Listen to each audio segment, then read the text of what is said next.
How do you process your mission with reality sometimes when it seems to be so many obstacles and so difficult? But the obstacles are beautiful. They're meant to get us to work on ourselves in order to achieve a tikkun. They're all a test. But there were constant miracles and signs from Hashem. Wow. I mean, nonstop. And the more that you're in tune with them and the more that you realize that this is a test, the better that you'll be and the more that you can overcome. So I think, first of all, the fact that we have obstacles or that people have opposition or people criticize us, we shouldn't see that as something negative. It's an expression of truth, maybe put into the wrong way with the wrong intention, but there is an expression of truth there that makes us have to look within and understand and see how we can do better. Now, for me, the question I asked always, and what I would like to give to people, is I think we all have our own individual purpose and also our collective purpose.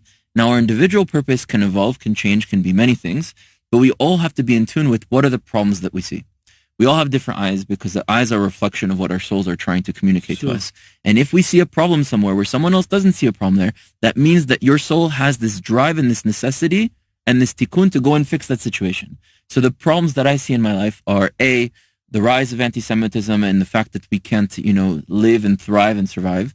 B, assimilation of Jews being weak spiritually, physically, ideologically, mentally, psychologically, that we don't know who we are, that we're disconnected from who we are, that we're not fulfilling our purpose. The Israeli-Palestinian conflict, that we have our own cousins in our land and that we can't find a way to fix that. The lack of vision that we have as a country, as a people. I mean, what is the next chapter of Jewish history? Too much political infighting, not enough. And the last thing is the tribes of Israel. So I would say that those 5 things that I focus on, that I realize that those are the problems that my eyes see currently. I'm sure with time it will evolve, as it has always.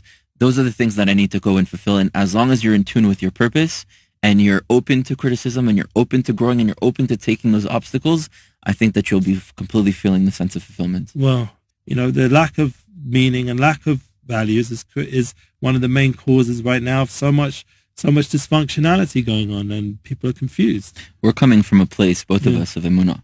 So it's very clear to us. But for those who don't have emunah and don't believe in Hashem and the Torah, right, they need to be given a little bit more of a factual explanation. And the reality is that throughout Jewish history, no matter when we were divided, disempowered, and sinning against Hashem, going against each other, that is always when the worst chapters of Jewish history started.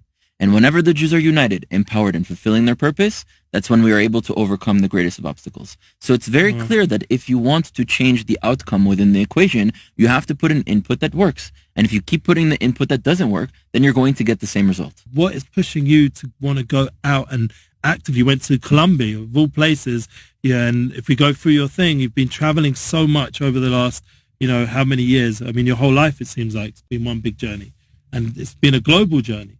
What is pushing you to be so available on a global level? What is it? The reality is that our souls were brought into the vessel that we're here in order to fulfill a purpose. And everyone has their own purpose, and I've been in tune with mine. And I am very lucky to have realized that purpose already at the age of 7, which obviously has grown and evolved with time. But everyone has to find their purpose, and I think it might not be for everyone to go out as much, obviously. Everyone has their own way, right? Someone who needs to save the planet with the pollution. Someone does it work online? It works wherever there's darkness. There's light to go and be created, and every Jew has the ability to create light. They all have that spark, and non-Jews also have an ability to create light. We're all a part of one creation. 100%. But the Jews said that we take the responsibility to do this as a collective. The point is that we're doing it as individuals. We're not doing it as a collective. Right? And we need to unite all these different pieces and do it as one collective. Now, for me, I ask more the question, like, how are other people not doing this?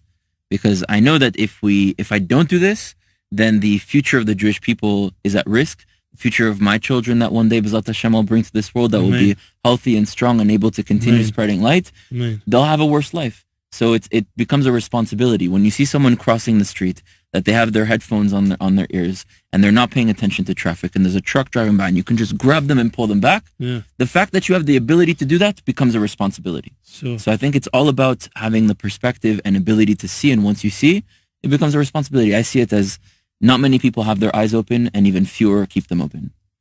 Wow.